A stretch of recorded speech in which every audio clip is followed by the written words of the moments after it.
Good morning everyone. अब तक हमने जो था हमने सारी चीज़ों को पढ़ लिया था कि कोऑर्डिनेशन क्या होता है और उनके ऊपर के आज हम दो नए टॉपिक्स पढ़ेंगे, दैट इज़ कैरेक्टरिस्टिक्स और उसके इंपॉर्टेंस क्या होते हैं कोऑर्डिनेशन के। तो कैरेक्टरिस्टिक्स ऑफ कोऑर्डिनेशन क्या होता है, फर्स्ट होता है कैरेक्टरिस्टिक्स मतलब फीचर्स।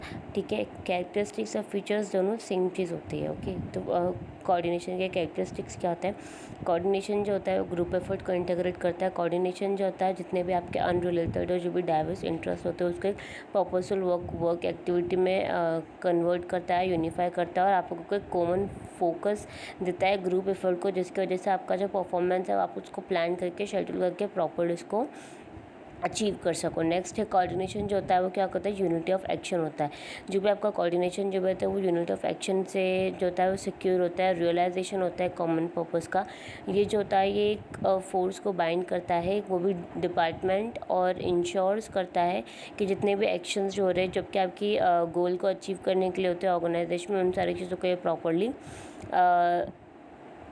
एक्शन में लेके आ सकते हैं, प्लान्ड एक्शन में लेके आ सके और उन सारी चीज़ों को प्रॉपर्ली अचीव कर सकते हैं। कोऑर्डिनेशन जो होता है कंटिन्यूस प्रोसेस होती है। कोऑर्डिनेशन जो होता है वो एक वन टाइम फंक्शन नहीं होता बल्कि कंटिन्यूस प्रोसेस होती है, क्योंकि ये एक प्लानिंग स्टेज मतलब ये एक प्लानिंग स्टेज के बिगनिंग में स्टार्ट होती है और ये जब तक कंटिन्यूस होती रहती है, जब तक वो जब तक वो फंक्शंस चलते रहते हैं, जब तक वो कंपनी चलती रहती है, जब तक वो ऑर्गेनाइजेशन चलते रहते हैं। तो कोऑर्डिनेशन क्या होता है, हमारे लिए कंटिन्यूस प्रोसेस होती है। नेक्स्ट है कोऑर्डिनेशन जो आता है जो भी होता है वो पॉजिटिव एक्शन होता है। ठीक है, पॉजिटिव फंक्शन होता है कि कोऑर्डिनेशन क्या होता है वो हर लेवल्स पे रिक्वायरमेंट होता है।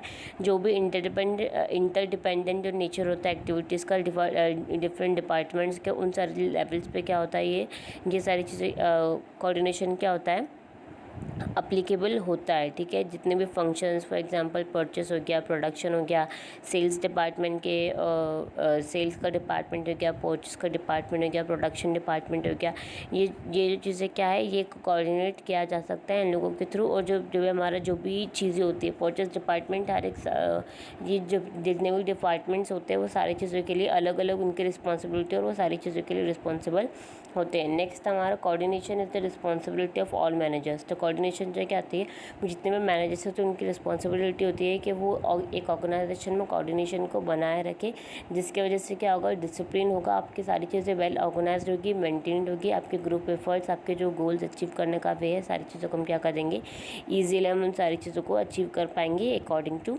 प्लान्स। नेक्स्ट है कोऑर्डिनेशन क्या होता है, डेलिब्रेट फंक्शन होता है। कोऑर्डिनेशन डेलिब्रेट फंक्शन मतलब कोऑर्डिनेशन एक बहुत ही नाजुक सा, बहुत ही डेलिकेट सा फंक्शन होता है जिसको हम मैनर्स के साथ और जो भी मेंबर्स जो होते हैं डेवलपमेंट अगर उसको विलिंगली उसको कॉपरेट या वर्क करेंगे तो हमारा जो कोऑर्डिनेशन क्या होता है हमको एक प्रॉपरली डायरेक्शन देता है, एक विलिंग स्पिरिट देता है, और जिसकी वजह से हमारे ऑर्गेनाइजेशन में क्या आता है पूरी तरीके से कोऑर्डिनेशन हो जाता है, डिसिप्लिन हो जाता है, कोऑपरेशन के साथ हम सारी चीज़ों को करते हैं। अगर हमारी ऑर्गेनाइजेशन में कोऑपरेशन या कोऑर्डिनेशन नहीं होता है तो वो क्या होता है डिससेटिस्फैक्शन हो जाता है एम्प्लॉयज़ में। डिससेटिस्फैक्शन मतलब भेदभाव वाली चीज़ें होने लगता है, लेकिन जब हम कोऑर्डिनेशन करते हैं तो इसकी वजह से हम सारे एम्प्लॉयज़ को इक्वली इंपॉर्टेंस देना स्टार्ट कर देते हैं। कोऑर्डिनेशन की इंपॉर्टेंस क्या होती है, ठीक है, इम्पॉर्टेंस ऑफ कोऑर्डिनेशन ये जो भी होता है ये डिपेंड करता है ग्रोथ इन साइज़ पे, उसकी growth in size, number of people, जितने भी पीपल या फिर जितने भी एम्प्लॉयज़ उस ऑर्गेनाइजेशन के काम कर रही है एट द टाइम ये डिफ़िकल्ट होता है उनके एफर्ट्स को इंटीग्रेट और उनकी एक्टिविटीज़ को इंटीग्रेट करने के लिए। लेकिन जब आप एक इंडिविजुअली इन सारी चीज़ों को देखेंगे, इसके हैबिट्स ऑफ वर्क को देखेंगे, बैकग्राउंड देखेंगे, तो ये क्या करता है ये अप्रोच करता है सिचुएशन को और दूसरे के साथ रिलेशनशिप को प्रॉपर्ली इंश्योर करता है, बनाता है, ताकि हम लोग प्रॉपर्ली उसमें इंडिविजुअली गोल को भी हम अचीव कर सकें। Functional differentiation functions of organisation ये जो होता है डिफरेंट डिपार्टमेंट के हिसाब से हम इसको डिवाइड करते हैं, डिवीजन और सेक्शंस के हिसाब से, जिसमें सेपरेट डिपार्टमेंट्स जिस भी डिपार्टमेंट का जो भी काम होता है उसके हिसाब से हम एम्प्लॉयज़ को और उनकी सारी चीज़ों को, उनके सारे टास्क को क्या करते हैं हम डिवाइड करते हैं। Next specialisation. तो स्पेशलाइजेशन क्या होता है, एक मॉडर्न ऑर्गेनाइजेशन होता है जहाँ पे हाई डिग्री ऑफ स्पेशलाइजेशन की नीड होती है। स्पेशलाइजेशन जब भी अराइज होता है तो हमेशा कॉम्प्लेक्सिटीज़ को डिफाइन करता है मॉडर्न टेक्नोलॉजी में, और जो भी हमारे डाइवर्सिटी ऑफ टास्क होते हैं उसको परफॉर्म करने की कोशिश करता है। तो ऑर्गेनाइजेशन जो होता है हमेशा एम्प्लॉय का जो नंबर ऑफ जो स्पेशलिस्ट होते हैं उन सारी चीज़ों को जस्टिफाई करता है। स्पेशलिस्ट जो होता है यूजुअली वो क्या सोचते हैं कि वो ज़्यादा क्वालिफाइड हो, एवेल्यूएट हो, जज हो, डिसाइड कर सके कि उनका जो प्रोफेशनल क्राइटेरिया है वो सारी चीज़ें क्या है। ठीक है।